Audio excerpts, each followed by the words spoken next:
Hello and welcome back to another episode of IgG4-RD Life.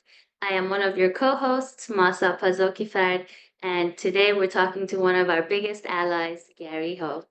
Gary actually runs one of our international IgG4 support groups as one of the admins online.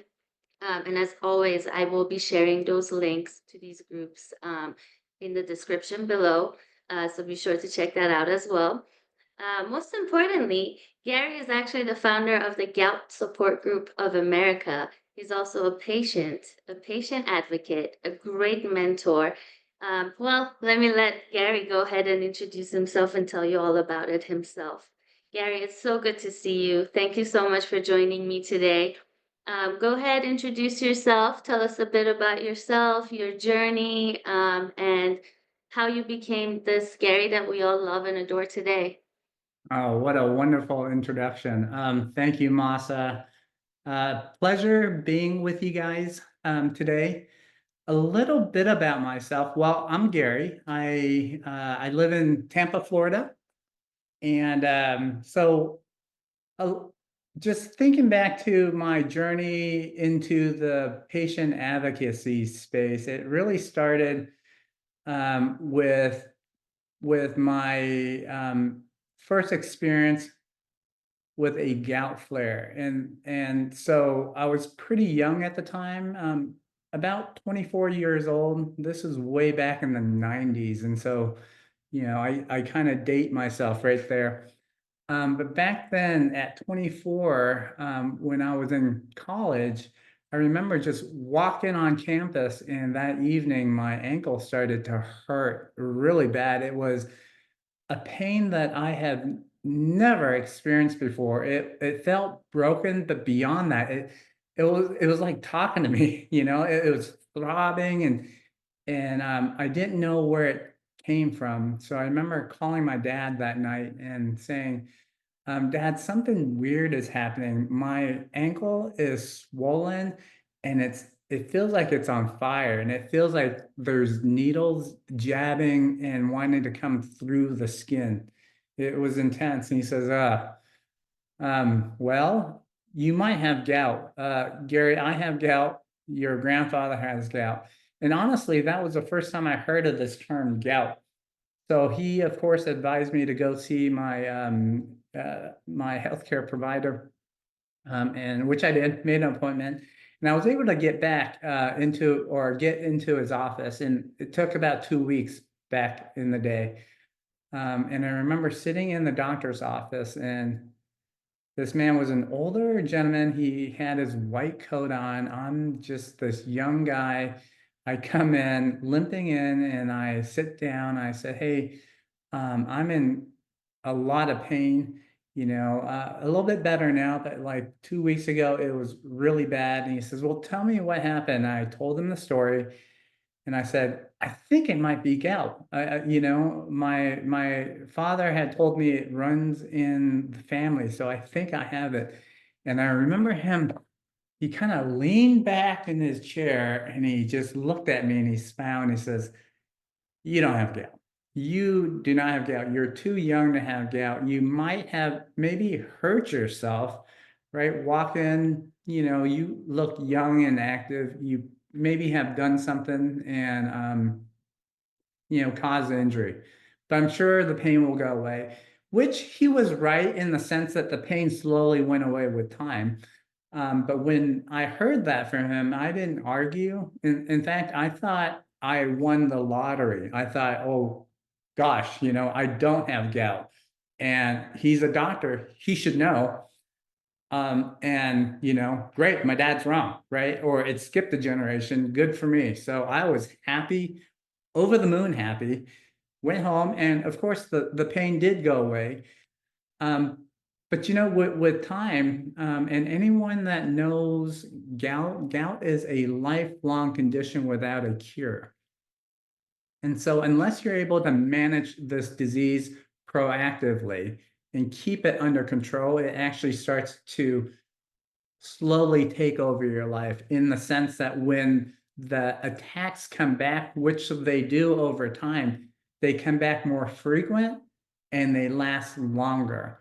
And with enough time, it actually will start damaging your joints.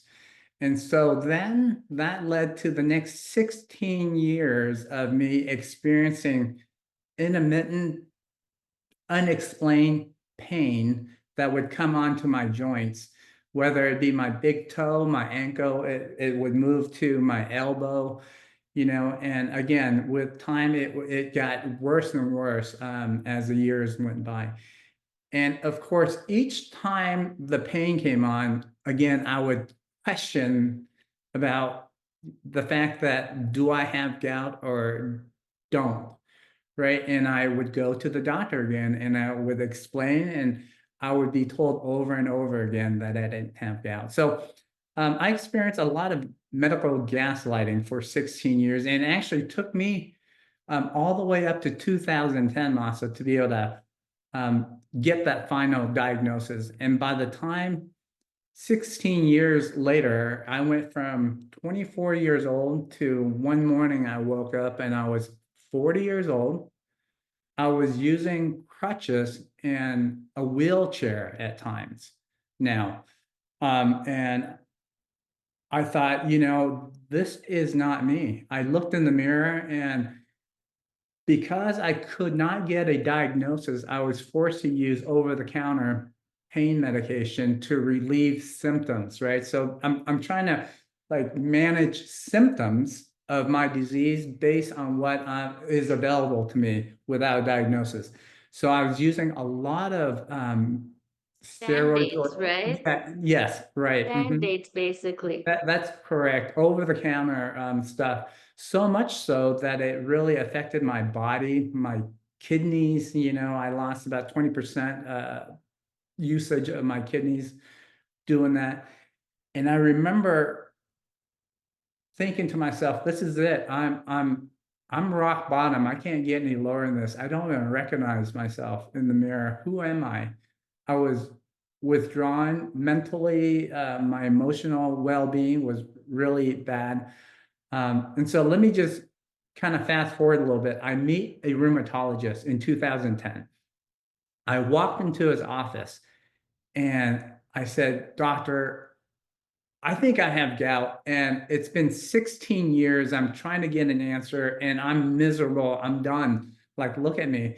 Um, and he looked at me and he says, "Tell me your story." And I spent 10 minutes and I vomited all over him.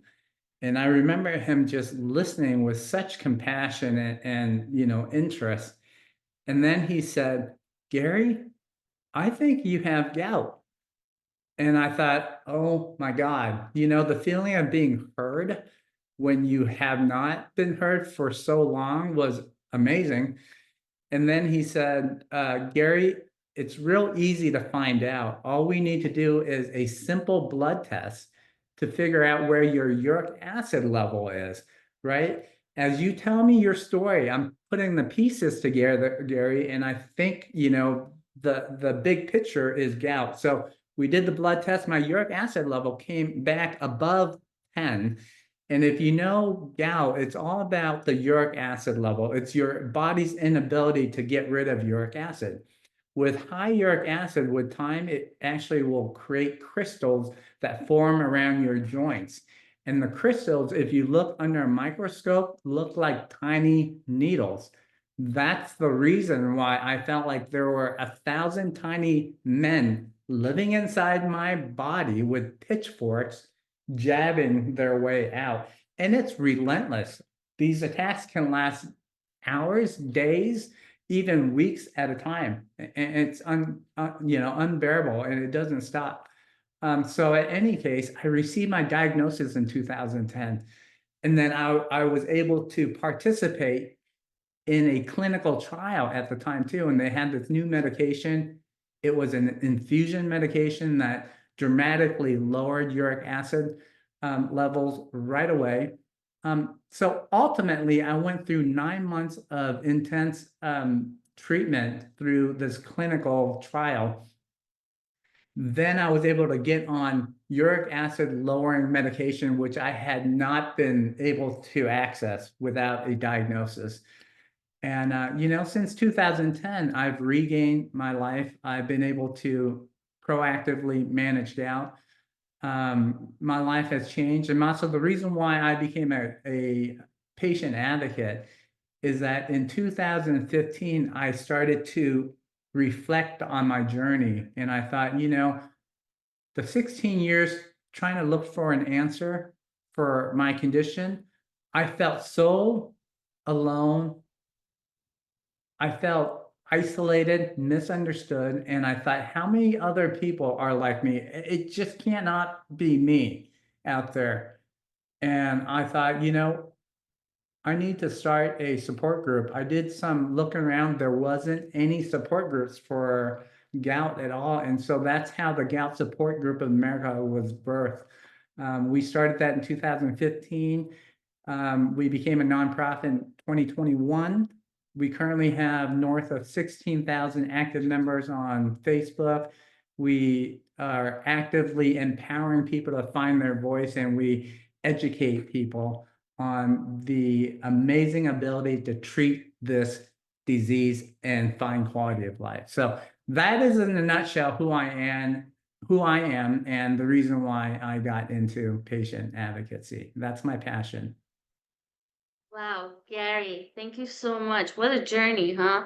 Yeah. I'm over here just like listening.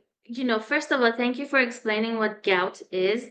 In the old days, especially culturally, they called it the butcherman's disease, right? So it's like, oh, you were a butcher, you ate a lot of meat, you have gout.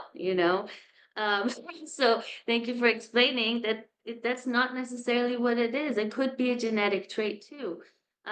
And the way that it affects your life is very similar to our rare disease community. I heard so many similar even symptoms, but being isolated, going through it alone, and being gaslit by doctors, which is a whole other, insane thing that we have to deal with that comes with its own types of stressors, and God knows what that does to us too, Right. right? But another thing you said was the doctor that gaslit you said you're too young. That is something we often hear, and I know that it's a gender equity gap that goes on. Sorry, not gender, age, but Mhm. gender too. A lot of the times. So mentioning these things, when a doctor tells you, "Oh, you're too young for this," you don't have to trust what that doctor necessarily said if you're still going through something. Definitely pursue it, get a second opinion like you did. Um, in 10 years, I'm so sorry. That's such a long time. Um, 16. 16 years. There you go. Sorry, Mhm. I was calculating 10 from when you started the support group. But yeah, Right. 16 years. That's an insane amount of time to be dealing with these constant symptoms. So thank you for also talking about how treatable it is and that there is a maintenance after. You can maintain that, good life afterwards. I personally have family, battling with gout, and they are not pursuing treatments. They're Mhm. just continuously going through that phase and degrading and struggling. Mhm. So this is really valuable information. I'll definitely be, putting them in touch with you and with the support group because, if there's an infusion that's gonna treat your symptoms and it's no longer just band-aiding what you're feeling, that's a huge, huge step That's towards right. progress and towards a Mhm. better life. So I hope that people who are listening today who have gout can join your support group and learn more and be able to treat their lives a lot easier too. Um, and Perfect. I wanted to talk to you about when you said validating. You felt validated when you finally found a good doctor. That validation feeling also comes from the support groups, like the one that you've created, and the other ones that you are also an admin of. And you personally, in my journey, have been somebody who has made me feel validated and less alone and less isolated. Because sometimes, even within our community, we can start to feel that as patient advocates. And so, Yeah. I want to thank you Oh, specifically yeah, for my pleasure. You know, thank you. we, Yeah. I look at the IgG4 community, I look at the gout community, and I look, there are so many groups out there. We have, I don't know, MD EWS. community. There are so many out there, but the one thing we have in common as patients, yeah, the conditions might be different, but what we experience, there are parallels, right? The fact that we all need to understand the power of the patient's journey and voice, right? Because it took me 16 years to understand that. I didn't find my voice until the end in 2010, because I was raised to really trust and believe in my medical community, right? The doctors out there, we were taught to respect our elders in a sense, being from an Asian culture and many cultures, right? It's not just the Asian culture. But we are, taught to respect those that should, have a better understanding of what's going on with our condition. So we don't typically talk back or really raise our voice at all. But it took 16 years of just not, like, you start thinking, am I crazy? Like, you're going through your life and you're experiencing your condition at its worst, right? And you're sitting there in pain and agony, in just in despair, and you're thinking, well, they told me I don't have gout. Like, what is this? Like, am I going crazy? Like, no. What I've learned through my journey is that the patient community, with our lived experiences, have a lot of information on our disease and our condition. And it's okay to voice up. It was one of the biggest things for me is to be able to feel that it was okay for me to ask for a second opinion. It was okay for me to ask questions to my doctor who might not be listening to me, and I feel like he's not hearing what I'm saying, and I feel like it's okay actually for me to speak up and to stand up for myself, not in a "hey, you suck" kind of a way, right? You can do it in a respectful way. Well, hey, I hear what you're saying, but listen, here's what is actually going on with me. This is what I'm experiencing. Oftentimes as the patient, we go into the doctor's office and they're like, hey, I don't see any symptoms on you. So why don't you come back when we can see it? That's like going to a mechanic shop when you're hearing a knocking in your car and you're telling the Back when mechanic you all crash. about, yeah, you're like, hey, it's actually making this noise, but he takes it for a test run. He comes back, hey, sorry, I can't, I don't hear that sound. Why don't you bring it back when you hear the sound? Well, the problem is that first off, many of us can't even see our doctors, and it takes maybe 1 to 6 months to get into the office. So what? The knocking's gonna come and it goes within that 6 months, right? But the symptoms, we know what we've lived through, and so these are the things that I think about, and I'm like, man, to empower the patient community to find their voice, to understand that their lived experiences is actually real. You're not imagining them, to document them. And if you cannot be your own advocate, no one else is going to advocate for you. That's probably one of the biggest lessons I've learned. So with my journey as a patient advocate, and I'm sure with yours too, it's about empowering our community to speak up for themselves, right? And to demand, 100%. yeah, help. 100%. Mm, Mhm. Um, be when we stay quiet, we don't get the diagnosis, we do get passed around, you know? There has been cases, and I know some people purposefully stay quiet because I've been through this myself, where I was going from ER to ER during disease progression. I was like partially paralyzed. I couldn't speak. I had post-its all over me trying to say, I have a symptom here, I have one here. And they're like, I refuse to read it. You have to tell me. mm, Um, where I was like, I can't speak. Like I was trying to tell them I couldn't speak, and they're like, no, you have to tell us or we can't see you. And, I'm like, I'm actually finding a way to communicate with you, and you're turning down my form of communication.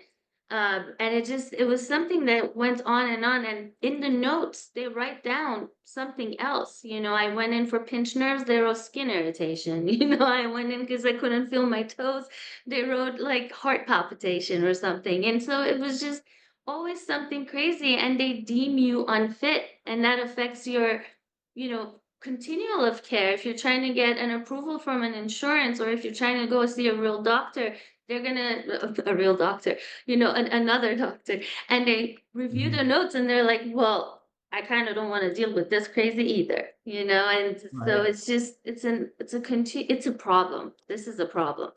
But Mhm. we need people to still speak up, because the thing is that even though we were deemed crazy at one point, guess what happened? The right person listened, and we finally were able to get the help, and we were able to start treating instead of band-aiding. But it is a continuous job, right? The list for life. And It so, is, and the battle of overcoming stigmas or, maybe outdated information that had been taught to our, specialists, right? It's ongoing. It's ongoing, so, for example, within the gout community, gout, you alluded to this, as a butcher's disease, but another term would be like rich man's disease, in the sense that back in the day, right? Gout is like, we have history, we have documentation of gout going back to like 2,000 years. So it's been around a long time. And so traditionally in the past, affluent people would suffer gout because they were the ones that were able to eat and overeat and indulge in life, right? Um, but nowadays that's not the case, right? And so forever and a day, and still is, um, the stigma is that it only affects middle-aged men, right? Middle-aged to older men. Doesn't yet affect the young. I was affected. I was 24, right? It doesn't affect women. Oh, I'm sorry. We have one of our board members for the Gout Support Group America is a young woman who went through what I did, just trying to receive a diagnosis because they said she didn't have gout, and she's a female. Well, the fact that women can be just as susceptible to gout when they hit menopause is something that's not talked about, right? Estrogen actually fights high uric acid, right?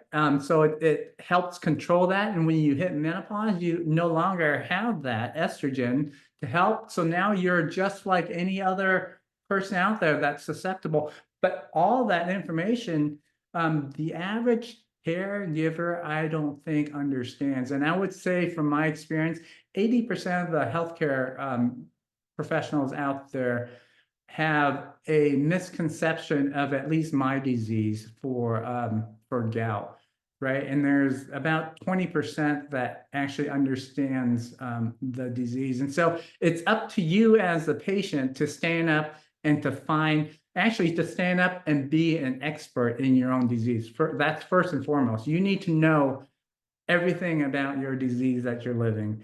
And then you have to voice up. And when you hear something that's not, lining up, not that you're saying I'm smarter than you, doctor, you're just saying my lived experiences is this, and here's what I understand. And so I think you're missing this here. Maybe if we can look at this over here, that would help the total picture. And if you still feel like you're not being heard, then get a second opinion, right? yeah. And Valuable. for patients who are listening, don't let this deter you from speaking up if you don't have enough research. This should motivate you to join support groups and talk to people who are going through the same lived experiences, because then that's actually how the majority of us do gather our information. Because once you get validated, you're like, okay, so there are a bunch of a number of people who are going through the exact same thing as me, this must be a thing. Then you can at least look it up further. And within our groups, we share factual information, publications, things of that nature, where patients can also take those and share back with their doctors and say, well, here is what I'm sharing with you. We're all going through this. Can we get tested for this? Can we look into this? But there has to be communication with your doctors. So, speak up. Right. This is actually the perfect segue to bring us to the end of our session, where we love to hear messages. So we would, if you don't mind sharing an important message with our patient community, with our medical community, and also our wonderful caregivers. Yeah, absolutely. Again, let's start with the patient community. Again, find your voice, understand your disease, like do your own research, and don't be, like Mahsa says, don't be intimidated when I say use the term be an expert, because what does that really mean? Um, Ultimately, do what you can to understand your disease. As a patient community, we have more to give than our collective experiences holds a lot of information. Nobody lives in a void. You don't have to be alone with your disease, right? Nowadays, in the world that we live in, with the technology available, it's really a click of a button, and a poof, all of a sudden you're connected to like hundreds of people, right? On whatever device you're using. I mean, there's no excuse, honestly, to not be connected. So, and the support is out there.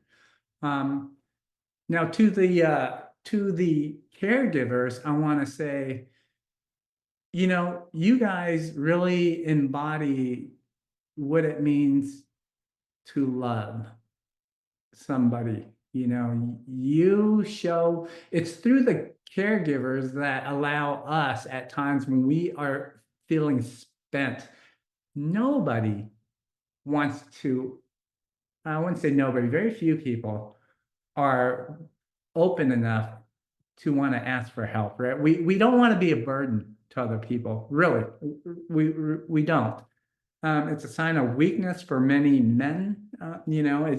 It's not something that's built into our culture. And so when we ask for help, or when we're at that stage where we need help, we actually need help. And for us to have someone who is our caregiver or a care partner who unconditionally, without judging us, offer that support, to be your right arm, to be that missing leg, maybe, for the day, or you're there. I mean, your actions speak more than any words that are spoken out there. It's through you, the caregivers, that give us hope and allow us the ability to feel normal at times. And so I want to say thank you to the caregivers for your unconditional love.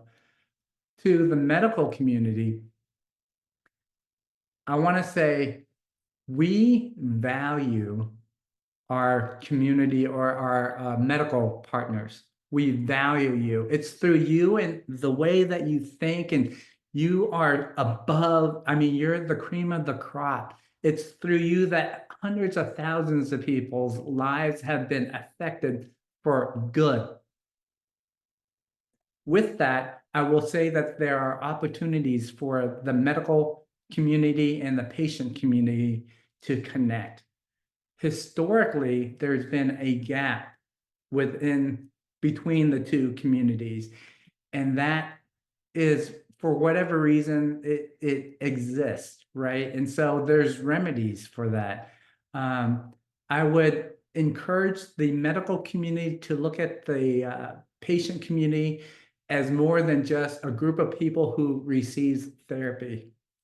It's a group of people that understand through their experiences about their condition and can actually add value to help bring new therapy, help figure out how to better manage, or help demyth a stigma that should not be there, right?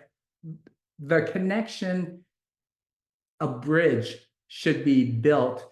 If not, if it's already built, we need to strengthen that bridge. We need to strengthen that bridge.